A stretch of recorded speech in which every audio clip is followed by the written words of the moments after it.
I do remember very clearly Yeah. that fear of writing a proposal, that quaking feeling almost of like handing somebody a proposal of what you thought the quote should be or something like that. It was a very strong fear. Yeah. Absolutely. Yeah. Kind of self-employed. You have your own business. That fear of, are they going to think I'm asking too much? That kind of thing. I remember as a professional singer being asked to do a corporate gig, so a performance for a business function. They said, how much do you charge? And I said, how much do you want to pay me? Even when they knew that how much they were going to pay me, and I just needed to ask them for it.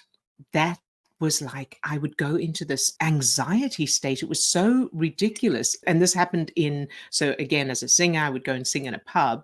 And afterwards, I would sit and wait for them to come and pay me and put it off for ages instead of just going up and saying, hey, can I get my money now? It was so awkward. It was so cringy. And then as a writer as well, when I started doing writing work, again, the client had agreed how much they were going to pay me. I'd done the work. They were very happy with the work. And then when I thought about sending an invoice, I got this incredible, I could feel the adrenaline. My heart rate was going. It was as if I was going to be hanged at dawn, was the kind of feeling. And I eventually figured out what that was and where it was coming from, because of course it made no logical sense at all. Basically, sometimes it's our worth. We feel, oh, we're not worth that much. Sometimes it's we know our worth, but we imagine that someone else is going to judge us. What's at the root of all of this? Right. Where is this coming from? More importantly, how do we get over that? How do we change that?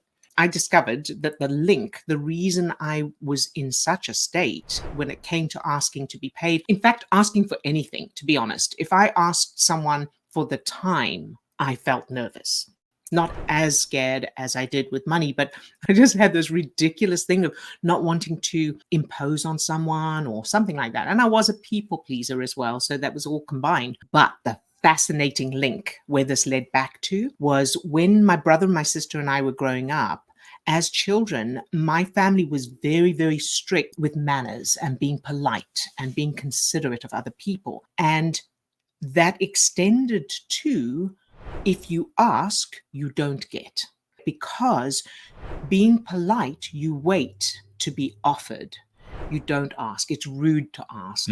So my brain took that literally, and I was conditioned to fear asking, because if I asked, I wouldn't be given it. But of course, that makes no sense to the conscious mind. And that's because I was consciously completely unaware that that's what was happening. Now, the key is when I changed that, when I changed those implicit memories to the opposite, positive and empowering, it's not only safe to ask, but you always get when you ask, is the new false evidence that I put in my childhood. Now I no longer feel that fear. So now my brain is referring to the fact that it's safe and it's good to ask. And so I feel perfectly comfortable now. And how do we go about doing that?